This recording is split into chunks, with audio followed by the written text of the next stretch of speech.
everything that happens online and affects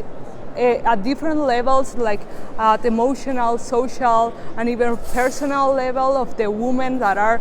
facing these types of violence. And in this sense, the impact is really huge. Not only, like, for example, having your personal and intimate content on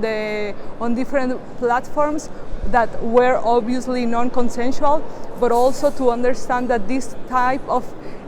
violence also affects your life, how other people see you, the way that you are expressing online, and there are a lot of things related to that. And it's important to understand that it's real and affects the lives of a lot of women. Fundación Avina is a philanthropic Latin America foundation that works and promotes transformative and systemic changes. We are working with different organizations that are promoting not only innovative campaigns related to prevention and the understanding of why internet needs to be a safe space for women and diversity, because it's also a place where you can exercise your rights, but also it's a place where all the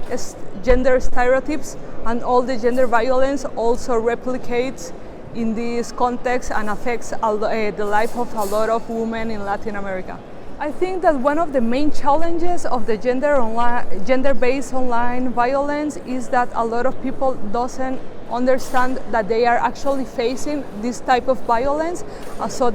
these organizations that we are supporting, the first thing is to understand that this type of violence is not normal, is not correct, and they are actually facing violence. So understanding that you are actually a victim in this context is really hard. One of the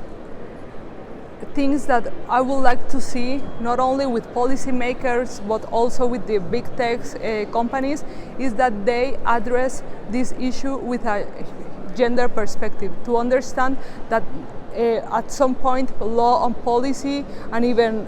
private regulation is not enough to understand and address this topic, and we need to have better regulation, but also that this regulation has as the center the access to justice.